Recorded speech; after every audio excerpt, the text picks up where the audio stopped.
दिवस के अवसर पर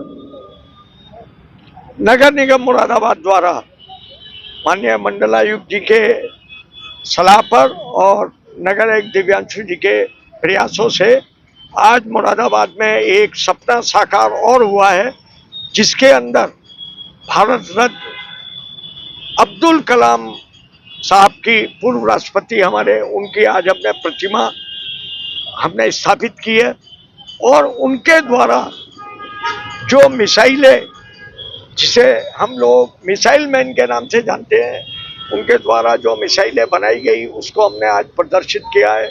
हमने आज यहाँ पर आर्यभट्ट का, चंद्रयान का और अन्य जो हमारे विज्ञान के क्षेत्र में हमारे भारत की उपलब्धियां हैं, उसको हमने आने वाली पीढ़ी को दर्शाने के लिए हमने आज ये यहाँ पर उसका प्रतिबिंब लगाए हैं।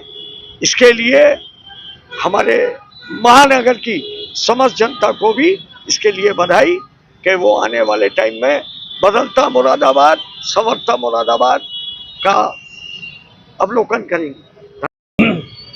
मुरादाबाद शहर में चारों तरफ जहाँ जैसा पोटेंशियल है उसके हिसाब से उस जगह को इस तरीके से विकसित करने का प्रयास किया जा रहा है, जिससे हर एक जो तबका है हमारे शहर का, उसको न सिर्फ सहूलियतें हासिल हों बल्कि उसकी जागरूकता बढ़े, सोसाइटी से उसका कनेक्शन बढ़े, शहर से उसका कनेक्शन बढ़े और हमारी हर जगह सुंदर भी दिखे, ज्ञानप्रद भी रहे।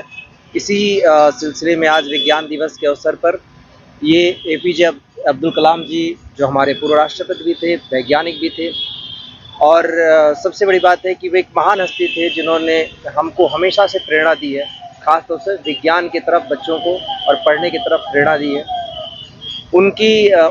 उनका यहाँ पर उनके द्वारा जितनी सारी चीज़ें क्रिएट की गई और ख़ास तौर पे जो समाज को योगदान दिया गया उसका चित्रण करते हुए यहाँ पर ये पूरा एक पथ बनाया गया है, जिसको विज्ञान पथ का नाम दिया गया है।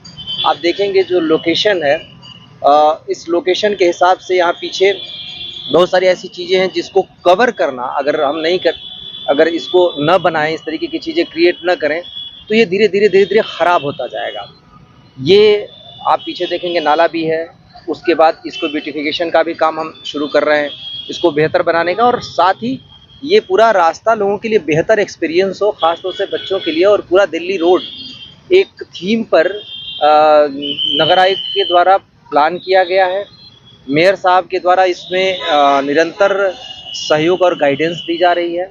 मुझे खुशी है कि हम मुरादाबाद के ज़्यादातर एरियाज़ में, ज़्यादातर जगहों पर अपने समाज के से और ज्ञान से, विज्ञान से जुड़ी हर एक चीज़ पर काम कर पा रहे हैं। और अभी जो बाकी बचे एरियाज़ हैं उन सब में इस तरीके की चीज़ें क्रिएट की जाएंगी। उसमें रोज़गार को भी ध्यान में रखा है। हमारा लक्ष्य है, अभी हमारी बातचीत भी हुई थी मेयर साहब से भी और नगर आयुक्त से भी, और हमारा लक्ष्य है कि आने वाले समय में करीब पहले चरण में हम 5000 छोटे कियोस्क भी निर्मित करेंगे, जिससे लोगों को जो भी ये रास्ते में फड़ लगाने वाले, खोखे वाले, इन सब लोगों को जहाँ जहाँ हम सड़क से हटा सकेंगे हटाएंगे और उनको सही जगह पर व्यवस्थित करेंगे। साथ ही उनको रीज़नेबल तरीके से, बहुत ही कम दाम में चीज़ें मिल पाएँ, उसके लिए भी प्रयास कर रहे हैं। तो जितने सस्ते मॉडल हैं वो क्रिएट करेंगे, शहर को व्यवस्थित करने, जाम मुक्त करने, और सबसे बड़ी बात है व्यवस्थागत। अब जैसे हर एक मौसम में एक जैसा शहर दिखे, ऐसा ना हो कि बारिश में डूब जाए और बाकी समय में धूल उड़े। इन सारी चीज़ों की जो नगर निगम के पहले स्मार्ट सिटी के द्वारा किया गया, अब नगर निगम ने उसमें पहल की है। मुझे विश्वास है कि बहुत जल्दी हम मुरादाबाद को एक नायाब शहर के तौर पे हम विकसित कर पाएंगे।